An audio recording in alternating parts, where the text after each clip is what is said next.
안녕하세요. 건국대학교 모빌리티 인문학연구원 HK 플러스 인문교양센터 인문 페스티벌 모빌리티 연속 특강의 강의를 맡은 서울대학교 국토문제연구소 김주락 연구원입니다.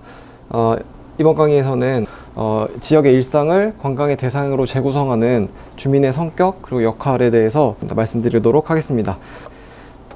바로 이전 강의에서 여러분들께 관광의 새로운 경향으로 주목받고 있는 새로운 도시관광에 대해서 말씀드렸는데요. 이번 강의에서는 그러한 관광 경영의 확산 과정에서 중요한 역할을 담당하고 있는 온라인 플랫폼 그리고 지역 주민의 성격과 역할에 대해서 설명하도록 하겠습니다. 앞서 말씀드린 것과 같이 새로운 도시관광은 도시의 일상을 궁금해하고 그러다 보니까 이전에는 관광객이 좀처럼 가지 않았던 지역에 가는 그 현상에서 비롯됐기 때문에 이거는 관광객이 주도하는 현상이다라는 인식이 있었습니다.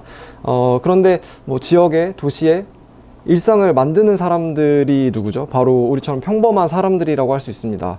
우리가 매일 통근하고 통학하고 일하고 먹고 놀고 쉬고 하는 게 다 일상이고 그 과정에서 동네의 그리고 지역의 분위기가 만들어지는 것이니까요. 그런 측면에서 주민들은 관광객이 궁금해할 만한 그런 지역의 무언가, 지역 정보를 가지고 있다고 볼 수 있습니다. 그런데 그런 정보들은 지역 주민들 입장에서는 그렇게 대단하다고 생각할 만한 그런 것들은 아니거든요. 너무 그냥 당연한 것들이니까. 그런데 이런 상황에서 관광이 이렇게 변화했고 지역 주민은 그런 정보를 가지고 있는 상황에서 온라인 여행 플랫폼이라는 것이 활성화되면서 더 많은 관광객들이 주민과 직접 만날 수 있는 환경이 조성됐습니다. 그러니까 이게 아까 말씀드렸던 부분인데, 그러니까 주민 중에서도 자기가 여행을 좀 좋아하고 많이 해봐서 여행지에서 이런 경험을 해봤으면 좋겠다라고 생각했던 사람들이 우리 동네에서는, 자기 지역에서는 온라인 여행 플랫폼을 통해서 내가 그런 역할을 해줄 수 있겠다라고 생각을 하게 되는 것입니다. 그러니까 그런 주민들이 자신의 동네에서는 관광객들이 원하는 로컬 정보를 가지고 가이드가 돼서 온라인 여행 플랫폼에서 가이드 혹은 호스트가 되어서 관광객을 안내해주는 그런 사례를 굉장히 빈번하게 볼 수 있습니다. 에어비앤비와 같은 그런 온라인 여행 플랫폼에서 그런 걸 원하는 여행객들을 쉽게 만날 수 있는 상황이 되었기 때문이죠. 그래서 오늘은 새로운 도시 관광에서 중요한 역할을 담당하고 있지만 지금까지는 좀 비교적 간과되어 왔던 온라인 여행 플랫폼 그리고 거기서 활동하고 있는 지역 주민에 대해서 좀 알아보도록 하겠습니다. 먼저 온라인 여행 플랫폼에 대해서 알아보려고 합니다. 이거는 에어비앤비 체험의 사례인데 아무래도 우리나라뿐만 아니라 전 세계적으로 가장 활발하게 이루어지고 있는 여행 플랫폼이라 사례로 가지고 왔습니다. 근데 이게 에어비앤비 체험, 영어로는 에어비앤비 익스피리언스라고 하는 이 플랫폼은 에어비앤비와는 살짝 다릅니다. 그 숙박 공유 사이트인 에어비앤비와는 조금 다른데, 그러니까 거기서 운영하는 것이지만 숙박 공유 플랫폼 같은 경우에는 자기가 빈 방을 갖고 있어야 이제 호스트가 될 수 있는데, 에어비앤비 체험 같은 경우에는 자기가 지역에 대한 정보가 있으면 그 정보를 가지고 여행 프로그램을 구성해서 업로드 할 수 있기 때문에 진입 장벽이 비교적 낮다고 할 수 있습니다. 자본이 필요한 것도 아니고 방이 필요한 것도 아니고. 그러니까 이를테면 근데 저 같은 경우에는 서울대에서 학사, 석사, 박사를 하면서 굉장히 오래 다녔기 때문에 서울대에 대해서 매우 잘 알고 있거든요. 다른 사람들이 모르는 것들을. 그런 제가 그렇게 서울대에서 로컬 호스팅을 할 수 있는 거죠. 그래서 에어비앤비에서 이 체험을 등록할 때 아무거나 등록을 해주는 게 아니라 3가지 기준을 통해서 심사를 해서 등록한다라고 이야기를 하는데, 이 3가지 기준이 전문성, 특별한 기회, 교감, 이렇게 3가지를 제시하고 있습니다. 이제 이 전문성이라는 것은 뭐냐면 누가 박사 학위가 있냐 아니면 무슨 자격증이 있냐 이런 거를 의미하는 것은 이런 것도 의미하지만 그런 것보다는 아까 말씀드렸다시피 제가 서울대에서 오랫동안 학교 생활을 하면서 남들은 잘 알지 못하는 거, 관광객이 그냥 왔을 때는 스쳐 지나가지만 좀 의미가 있는 곳이라든지 이런 전문성까지를 포함한, 혹은 내가 주부로서 30년간 한국 음식을 만들어 왔다 이런 전문성도 해당이 될 수 있고요.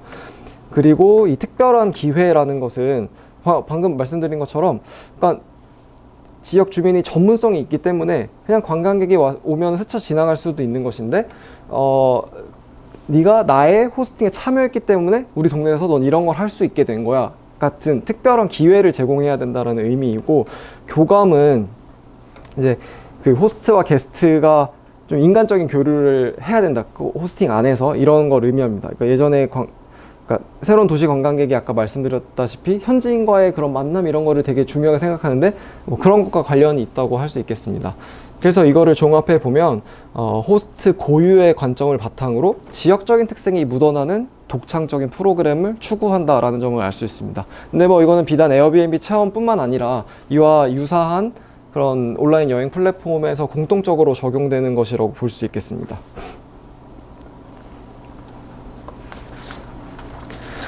네.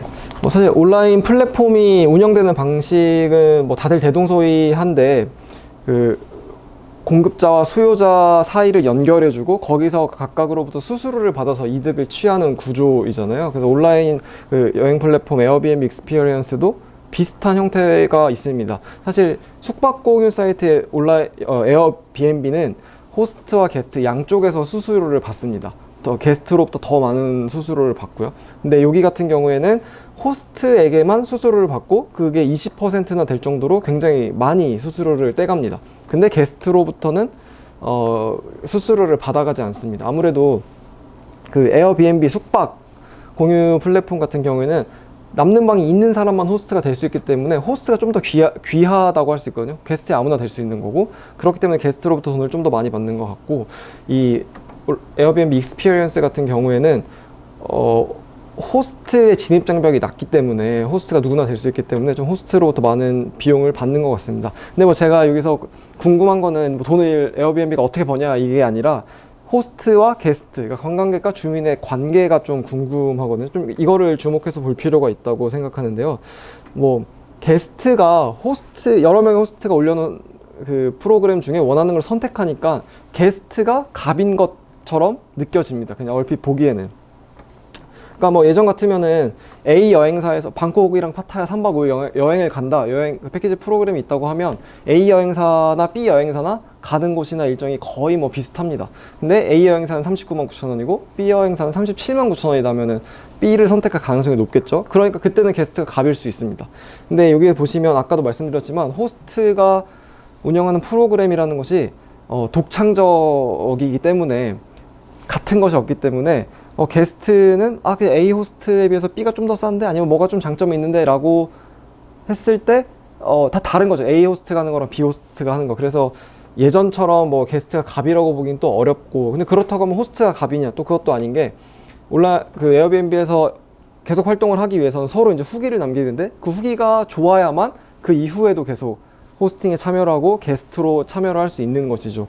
그런 것들을 이제 이 플랫폼에 대해 연구하시는 분들이 평판 시스템이라는 이야기를 하면서 서로 후기를 남기는 것들을 평판 시스템이라고 얘기를 하면서 이게 이 플랫폼의 신뢰를 구축하기 위한 제도인데, 여기서 보시면 거래를 지속하기 위해서는 서로가 서로에게, 게스트가 호스트에게, 호스트가 게스트에게 좋은 평가를 얻어야 된다라는 특징이 있습니다. 그래서 과거에 우리가 패키지 관광 때와는 호스트와 게스트 관계가 굉장히 달라졌다라는 점을 알 수 있습니다.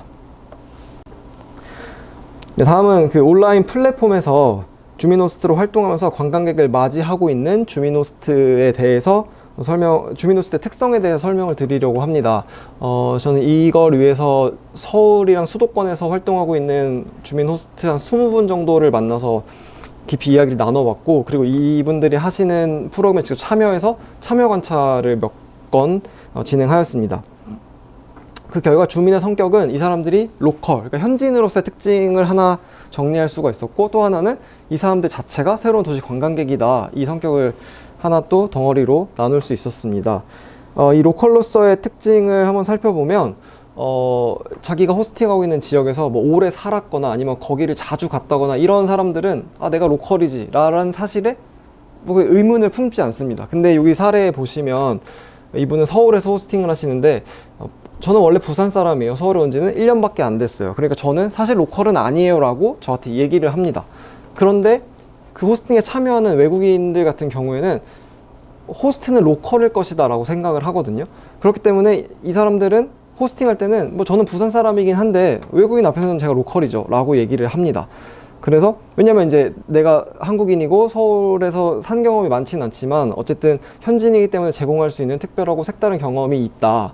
그래서 자기의 그 호스팅 프로그램을 설명할 때는 이렇게 영어로 뭐 genuine하다, 진짜다, 뭐 진정한 삶을 보여준다, 뭐 이런 식의 표현을 많이 합니다. 그럼 이게 결과적으로는 호스팅을 위해서 자신의 로컬로서의 정체성을, 나는 원래 로컬은 아니다라고 생각하는데 그걸 이제 호스팅하기 위해서 로컬의 정체성을 재조정하는 모습을 보이고 있습니다.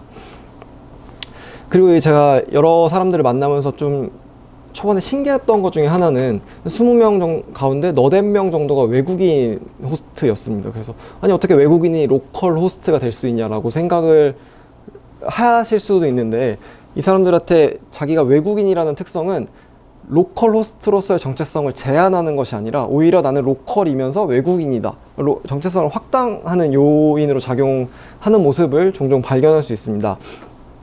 여기 인용한 우즈벡 출신의 호스트 G의 발언을 보면 제가 로컬인데 로컬이면서 동시에 외국인이다. 그래서 그 게스트와도 비슷한 입장, 뭘 궁금해하고 이런 걸 더 잘 알고 있고, 그리고 자기가 외국인이기 때문에 한국 사람들이 보지 못하는 좀 색다른 측면을 볼 수도 있고 한국 사회에 대해서 좀 더 객관적으로 볼 수 있다. 그런 점에서 자기는 외국인이라는 사실이 장점이라고 생각한다라고 이야기를 하더라고요. 근데 이 이야기를 듣고 제가 예전에 읽었던 논문이 생각이 났는데, 자기가 서울에 오래 산 사람들은 내가 우리 동네 이게 서울 얼마나 잘 아는데 뭐 더 이상 돌아다닐 것도 없지, 이렇게 생각하는 경우가 오히려 많거든요.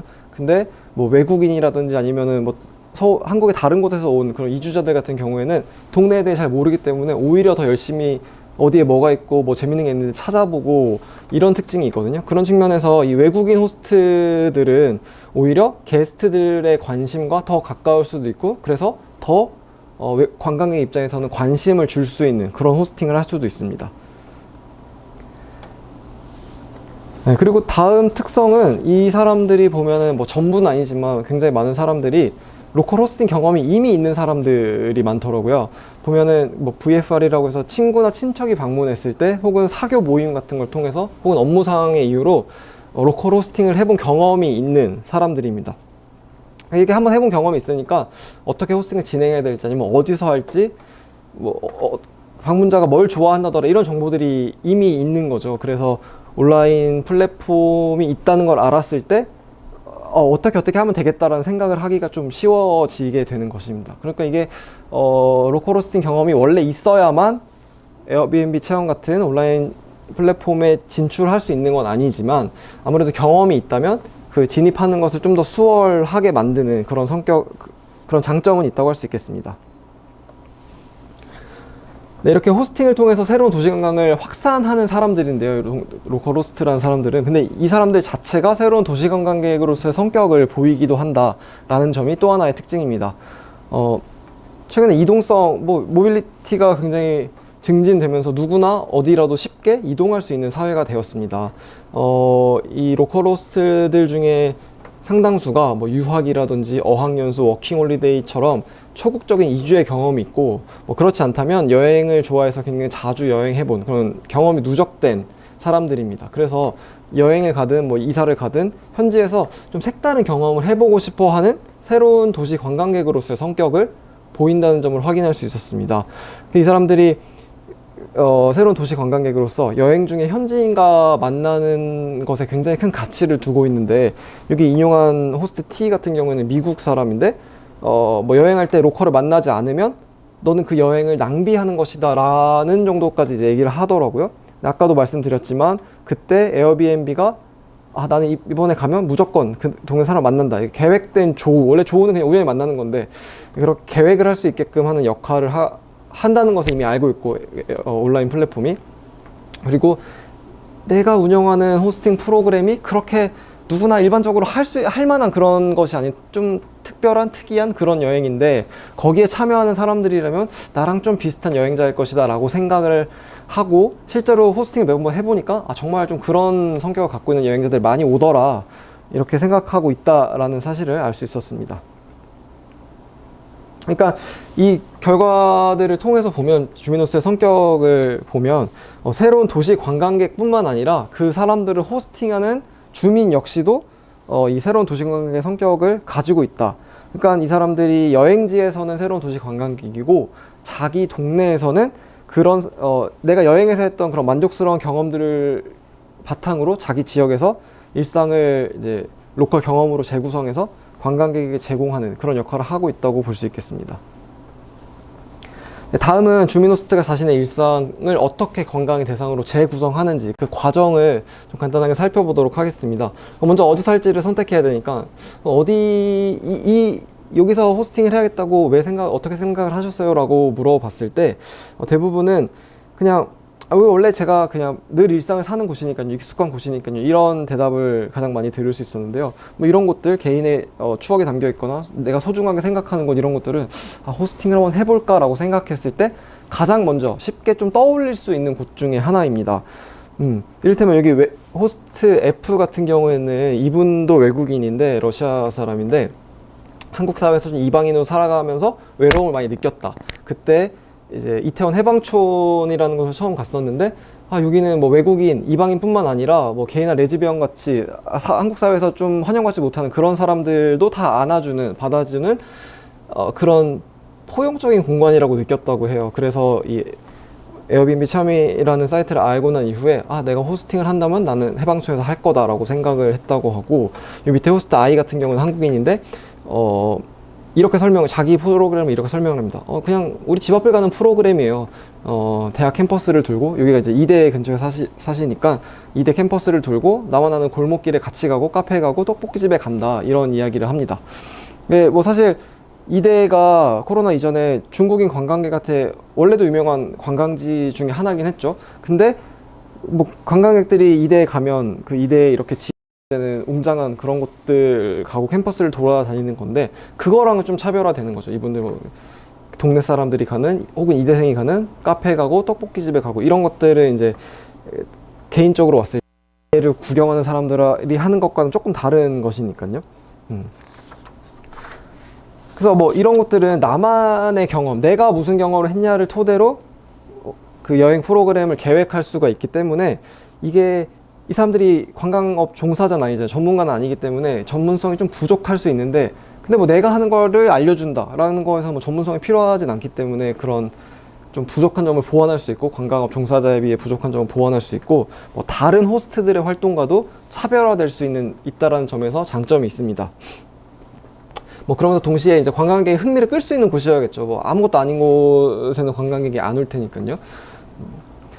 이렇게 익숙하고 일상적인 곳에서 호스팅을 한다? 호스팅 장소를 선택한다? 이런 것은 사실 좀 부득이한 측면도 있습니다. 왜냐면 이 사람들이 말씀드렸지만 이게 주업이 아니고 부업이거나 취미생활로 하는 것이기 때문에, 뭐 일상적인 곳에서 해야지, 뭐 새로운 장소가 어디 뭐 있을까? 그럼 거기 가서 뭐가 있는지 찾아보고 이걸 어떻게 할까 고민하는 거는 좀 품이 많이 드는 일이니까, 시간이 많이 드는 일이니까 뭐 아무래도 익숙한 곳에서 하는 게 좀 불가피하고도 이상적이라고도 할 수 있습니다. 근데 그러면서 동시에 새로운 도시 관광객에게는 그런 곳들이 관심 있는 곳이기 때문에 여행자들의 선호에도 부합하게 되는 것이죠.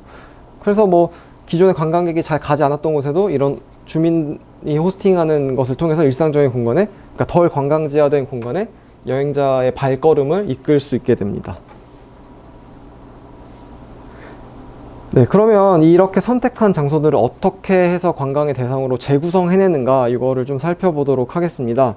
먼저 이 주민들은 사실 자기한테는 굉장히 익숙한 공간인데 관광객이 봤을 때는 어떤 면에서 좀 매력을 찾을 수 있을까, 좀 동네를 낯설게 보기 시작하는 겁니다. 내가 마치 관광객이 된 것처럼 이 동네에 여행을 왔다고 하면 뭐를 좀 보여주면 좋을까를 생각하게 되는 것이죠. 이를테면 여기 호스트 D 같은 경우에는 등산을 같이 하는 호스트인데, 뭐 혼자 갈 때, 친구들하고 갈 때는 어디에 뭐가 있고 이런 거를 굳이 막 생각하면서 갈 필요가 없는데 등산만 하면 되는 거니까. 근데 호스팅을 하기 위해서 가다 보니까 중간에 절도 있고 이러면은 절에 대한 이야기를 좀 할 수도 있고, 전망이 좋아서 사진 찍기 좋은 곳이 어디 있는지, 그러니까 그런 식으로 경로를 짜서 여행 프로그램을 만들 수 있게 됩니다. 또 제가 기억나는 사례 중에 하나는 이 건대 입구역에서 만나서 뚝섬 한강공원으로 가서 호스팅을 하는 호스트가 있었는데, 사실 건대 입구역에서 저기 한강까지는 걸어가면 뭐 한 15분 정도 걸리기 때문에 그냥 걷기만 하면 좀 지루할 수 있거든요. 그래서 이 호스트는 가는 길에 뭔가 할 수 있는 게 없을까라고 생각해 보니까 재래시장이 하나 중간에 보이더라라고 말씀을 하시더라고요. 그래서 뭐 재래시장 가서 우리나라 재래시장은 뭐 이렇다, 그리고 길거리 음식도 같이 먹고 하면은 뚝섬까지 가는 길이 그냥 지루한 15분이 아니라 관광의 대상이 될 수 있는 거죠. 좀 더 호스팅의 재미를 불어 넣어줄 수 있는 그런 요소가 됩니다.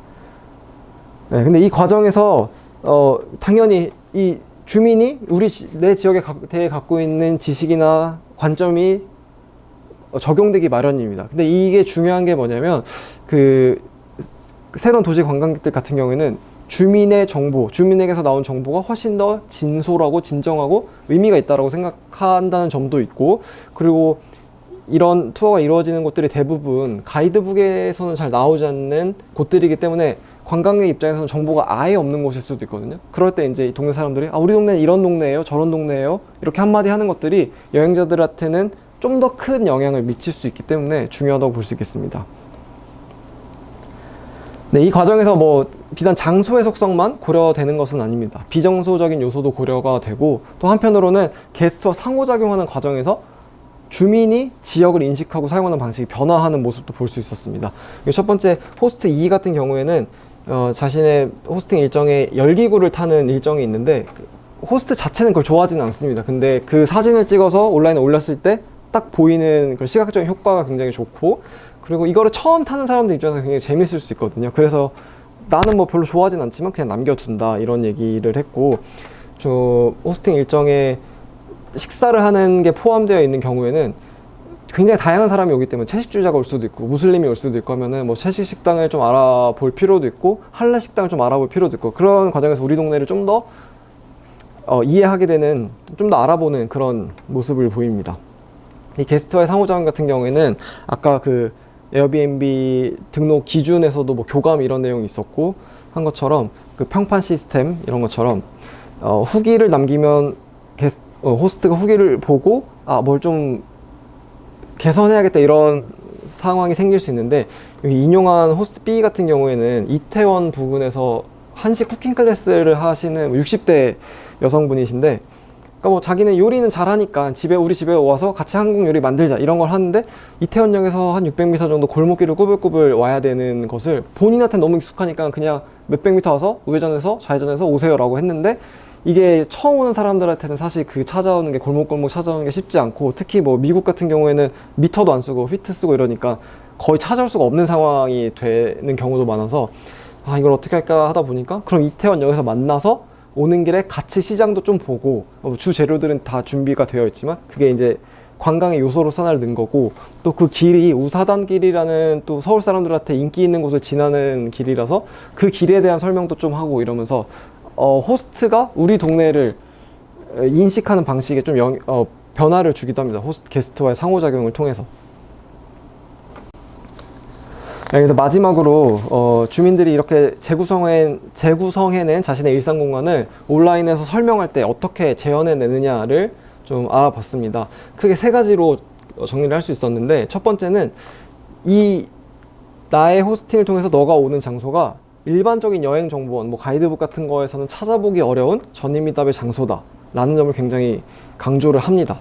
그리고 또 한편으로는, 그리고 너가 오는 곳은 굉장히 일상적인 곳이고, 그리고 동네 사람들이 좋아하는 곳이야 라는 식으로 설명을 합니다. 그리고 마지막으로, 사실 여기는 다른 사람들은 잘 모르겠는데 내가 좋아하는 장소야, 이런 식으로 재현을 하는 경우도 많이 있었습니다. 뭐 이를테면 서울에서 가장 내가 좋아하는 노을 맛집이다, 노을이 예쁜 곳이다, 뭐 내가 서울에서 제일 좋아하는 치킨집을 같이 간다, 뭐 이런 식의 표현을 하는 것이거든요. 그래서 뭐 과거에는 이제 그러니까 예전에 관광지라고 하면은 좀 많은 사람들의 관심을 끌 수 있는 곳이라고 하면은, 이 온라인 여행 플랫폼에서 제공되는 장소들은 굉장히 개인적이고 특수한 관심을 자극한다라고 할 수 있겠습니다. 이걸 정리하면은, 뭐 주민호스트가 만드는 이런 장소들은 로컬 경험을 추구하는 새로운 도시 관광객의 선호에 부합하는 그런 곳으로 좀 이미지가 재현되고 있음을 알 수 있습니다. 이 그림은 주민호스트가 온라인 플랫폼을 통해서 그러니까 온라인 플랫폼의 성격과 역할, 그리고 주민의 성격과 역할을 정리를 해서 일상 공간이 관광의 대상으로 재구성되는 과정을 도식화하는 것입니다. 이 그림이 방금까지 설명드린 부분을 이해하는 데 좀 도움이 되지 않을까 해서 넣어봤습니다. 아마 여행을 좋아하시는 분이라면 제가 오늘 드린 말씀을 들으면서 나도 우리 동네에서 한번 호스팅을 해볼까? 뭐 이런 생각을 하셨을지 모르겠습니다. 그러니까 과거에는 주민이 그저 관광의 소비자 역할을 했는데 최근에는 이렇게 생산자 역할도 할 수 있는 상황이 펼쳐졌다. 근데 이걸 들어보면 뭐 생산자와 소비자의 경계가 희미해지고 어쩌고저쩌고 하는 말들이 4차 산업사회의 생산 방식이라고 많이 이제 이야기가 되잖아요. 그러니까 이거 역시도 그 4차 산업사회, 하나의 사례가 되지 않을까 생각합니다. 뭐 이번 강의 그리고 지난번 강의를 통해서 관광의 새로운 트렌드로 확산하고 있는 새로운 도시 관광, 그리고 그 과정에서 적극적인 행위자로 참여하고 있는 지역 주민에 대한 이해를 높일 수 있는 시간이 되었기를 기대합니다. 네, 오늘 강의는 이것으로 마치도록 하겠습니다. 들어주셔서 감사합니다.